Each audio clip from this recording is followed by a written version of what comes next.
해양오염 방지를 위한 긴급군안의 이해 3차 시.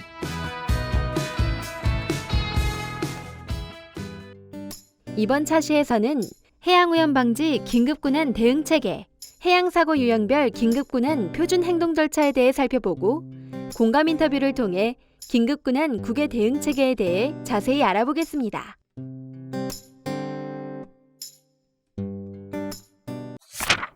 긴급군안의 국내 대응체계.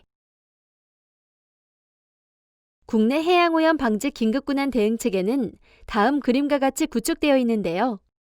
해양경찰은 방제 책임기관으로 해양오염 사고가 접수되면 긴급군안의 필요성을 검토하고 PPP 원칙에 따라 방제 의무자에게 군안 명령을 하여 긴급군안 작업을 지시합니다. 하지만 방제 의무자가 해당 명령을 즉시 수행하지 않거나 긴급군안 조치를 충분히 취하지 않았을 때에는 해양경찰 측에서 군안업체를 지정하여 지시하거나 직접 긴급군안 조치 작업을 실시합니다.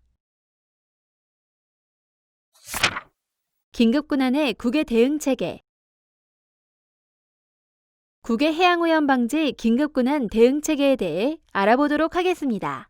먼저 영국의 긴급군안 대응체계 도입 배경으로는 1996년 2월 15일 영국 남서부 웨일즈의 밀포드 헤이븐 항에서 좌초되어 약 7만 2천 톤의 원유와 360톤의 연료유가 유출된 시 엠프레스5 대규모 해양오염 사고를 계기로 초기 긴급군안에 대한 단일 지휘체계 구축의 일환으로 소스랩 제도를 도입하고 긴급군안 개입권에 대한 법적 근거를 마련하였습니다.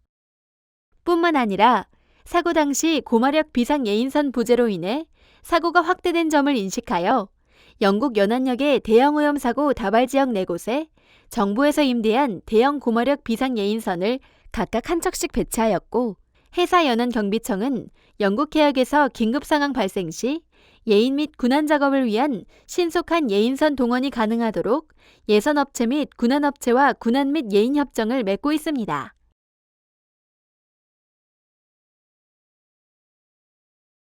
영국의 소스랩 긴급군안 지휘체계를 살펴보겠습니다. 해사 연안 경비청의 종합상황실에 오염사고가 접수되면 사고 규모에 따라 MCA의 오염방제 군안국은 방제대책본부를 설치하고 방제 의무자에게 유출유의 기계적 회수, 유처리제 사용, 회수 유처리 등의 해상 방제를 지시하고 소스랩의 상황을 통보합니다. 소스랩은 긴급군안이 필요하거나 오염 방제에 관련하여 개입할 필요가 있다고 인정되면 방제 의무자 및 기관에 긴급군안을 지시하고 경우에 따라 MCA에서 운용하는 비상예인선을 동원하여 직접 군안 조치를 취합니다. 소스랩은 긴급군안과 관련하여 소스랩, 살배지 마스터, 항장, 오염방제 군안국 직원, 환경 전문가, 군안 전문가 등으로 구성된 군안 제어반을 설치하여 군안 제어반과 함께 군안계획 검토 및 승인, 군안작업 모니터링 및 감독을 담당하고 군안작업 지시를 내립니다. 또한 소스랩은 환경자문단과 과학기술자문단으로부터 오염방제 및 군안작업과 관련하여 환경에 대한 위험 요소에 관한 정보를 자문받아 의사결정에 참고합니다.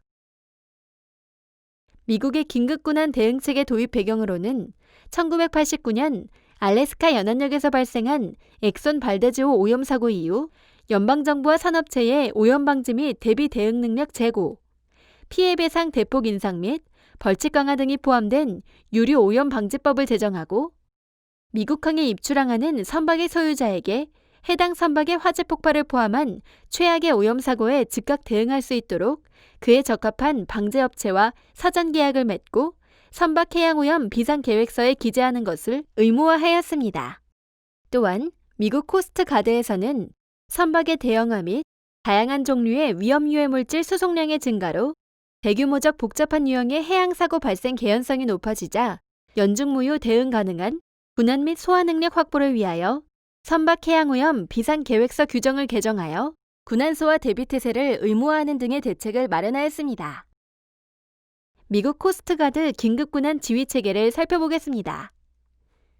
미국 코스트가드 종합상황실 또는 국가대응센터에 오염사고가 신고되면 긴급사고 지휘조정체계인 ICS가 가동됩니다. 이때 오염방제 조직은 사고의 유형, 규모 및 위치 등에 따라 확대 또는 축소됩니다. 대형 오염 사고가 우려되거나 발생되었을 때 ICS에 따라 연방정부 현장조정관 또는 통합지휘부에서 사고를 총괄 지휘합니다. 긴급군안 필요시 사고 선박과 계약을 맺고 있는 군안업체는 현장에 군안 장비 및 인력을 동원하여 군안 작업을 수행하고 연방정부 현장조정관 또는 현장통합지휘부는 이들 작업을 지휘 및 감독합니다. 그리고 해군 군안 감독관과 미국 코스트가드 기동타격대는 현장 조정관에게 군안 전문 지식 및 기술을 제공하고 군안 작업 현장을 모니터링합니다. 이와 함께 군안공학자 8명에서 10명으로 구성된 미국 코스트가드 군안 기술 지원팀은 연중 무휴로 사고 선박 검사 및 평가, 보건성 평가, 군안 계획 및 승인 등의 업무를 수행하면서 현장 조정관을 지원합니다. 해양사고 유형별 긴급군안 표준행동 절차. 해양사고 유형별 표준행동 절차의 긴급군안 조치는 해양환경관리법 제64조, 65조에 따른 비상예인, 파공 봉쇄, 선체 인양, 유류 이적 등 오염물질의 사전 유출 방지 조치를 포함하고 있으며 이는 중대하고 급박한 해난사고로 오염물질이 유출되거나 유출될 우려가 있는 경우에 적용됩니다. 또한 해양사고가 발생하면 표준 행동 절차에 따라 전문가의 기술 자문을 받거나 필요시 전문가를 현장에 파견하고 대책회의를 소집하여 유관기관, 선주, 전문가 참여하에 지원 및 협력사항을 논의하여 긴급군안 조치를 수행하는데요. 이는 다양한 사고 상황과 대응 여건의 제약 요소에 따라 생략, 추가 변형 등 탄력적으로 적용할 수 있습니다. 그럼 각각의 해양사고 유형별로 자세히 알아보겠습니다. 1. 좌초사고. 좌초사고의 원인은 대부분 항해 부주의에 있으며 황천 강풍 시 주묘 이탈 및 항해 중 기관 고장으로 인한 표류 중에도 발생합니다. 좌초된 선박으로부터 기름 유출 시 해양 오염성이 매우 높으므로 주의가 필요한데요.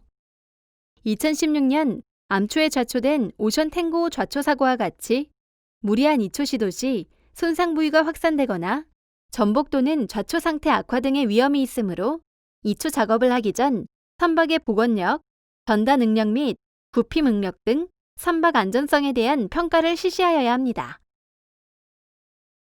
2. 충돌사고. 대다수 항해 부주의 및 경계 소홀과 같은 인적 과실로 발생하는 충돌사고는 충돌 이후 침수, 전복, 침몰 등의 2차 피해로 확대될 우려가 있습니다. 2014년 캡틴 반젤리스 에로가 유조선과 충돌한 즉시 신속한 파공 부위 에어벤트 봉쇄, 적재유 긴급 선회 이송, 비상예인 등과 긴급군안 활동으로 2차 피해에 대비한 성공 사례와 같이 사전 오염물질 유출 방지 조치가 필요합니다. 3. 침수사고. 해당 사고는 선박의 충돌, 좌초 등에 의해 선체가 파손되거나 황천항해 중 출입문, 어창 등이 개방되어 다량의 해수가 침투하여 발생하는데요. 2013년 책로 15호가 황천 조우 및 외판 균열로 인해 침수되어 침몰된 것과 같이 침수 사고는 다양한 원인에 의해 경사, 전복, 침몰과 같은 2차 피해로 기름 유출의 위험성이 매우 높기 때문에 사전 오염물질 유출 방지 대응이 필요합니다. 4. 침몰 사고. 해당 사고의 원인은 충돌, 침수, 기상악화 등에 있습니다. 2017년 이스턴 브라이트호가 과적, 원인 미상 등으로 해저에 침몰된 사고와 같이 대부분의 침몰된 선박은 기름이 유출되므로 에어벤트 봉쇄, 적재유 이적 등 사전 유출 방지 조치가 선행되어야 합니다. 또한 유조선, 화학물질 운반선 및 대형 선박의 침몰 시 장기간 지속적으로 오염물질이 유출되므로 장기적인 관점에서 대응 전략이 필요합니다.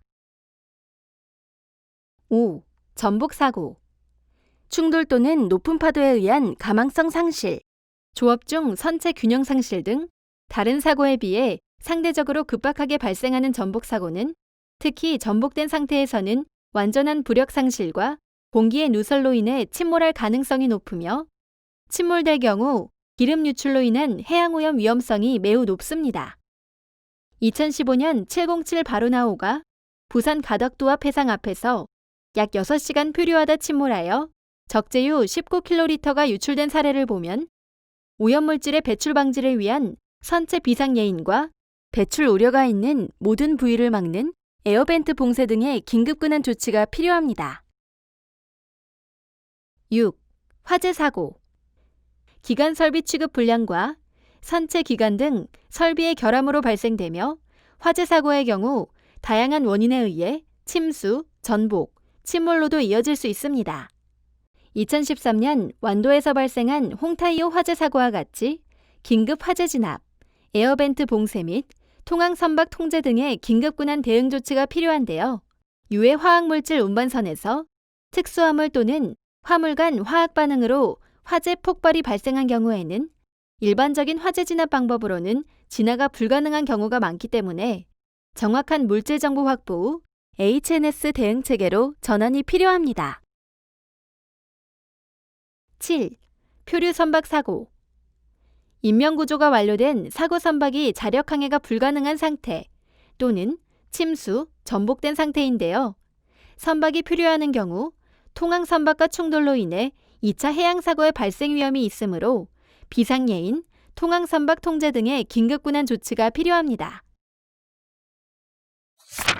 긴급군한 대응체계 9개. 긴급군한은 오염사고 초기에 취하는 현장 대응의 한 부분으로 이를 전진하기 위해서는 재난 대응의 핵심 사항인 현장 지휘 조정 체계와 자원관리 이 두 요소에 대한 개선 방안을 모색하여야 합니다.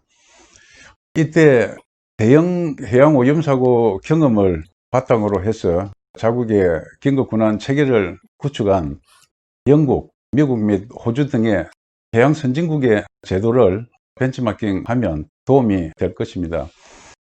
우선 현장 지휘 체계와 관련해서 현장 지휘관이나 관계대책본부장은 사고 당시의 상황을 종합적으로 분석 평가하여 긴급군한의 필요성이 거기에 대한 신속한 판단과 결정을 하고 또 제출된 군안 계획에 대한 적합성을 검토하고 또 추가적인 군안 지시 등 후속 조치를 취하게 됩니다.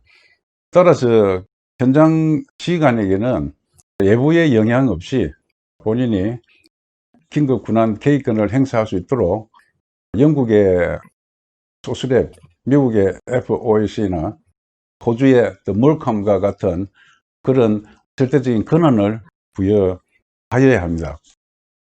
이에 덧붙여 군안 작업은 현장에서의 단순한 작업이 아니라 공학적인 전문 지식과 실무 경험이 요구되는 분야인 만큼 현장 지휘관이 정확하고 합리적인 의사결정을 하는데 지원해주고 자문을 해줄 수 있는 기구, 예를 들면 영국의 환경 자문팀은 EG, 군안 제어팀 SCU, 미국의 해군 군안 감독관 습셀브나 그리고 군안 공학 기술팀 SALT와 같은 내외부적인 군안과학 지원팀의 구성이 필요합니다.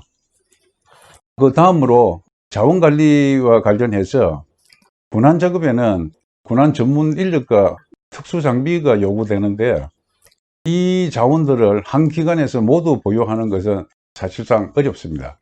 그래서 정부의 책임 기관은 공공부문과 민간부문에 대한 군안 자원의 DB를 구축하고 전문 인력을 양성하고 장비를 구입을 하는데 투자를 확대해서 항시 적정 자원을 보유하고 있어야 합니다. 이에 또 추가해서 중대형 오염 사고의 발생 가능 장소와 유형을 예측해서 자원을 적소에 분산 배치하는 등 신속 동원 체계를 보유하고 있어야 합니다.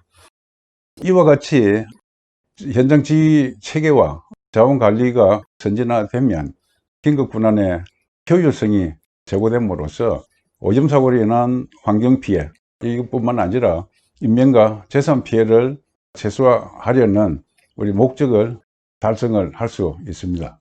이번 시간 학습을 잘 이해했는지 퀴즈를 통해 확인해 보세요.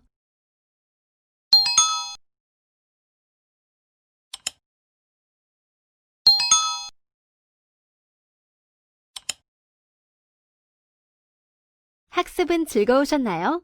이것으로 이번 시간 학습을 마치겠습니다. 마지막으로 오늘 학습한 내용을 정리해 보도록 하겠습니다.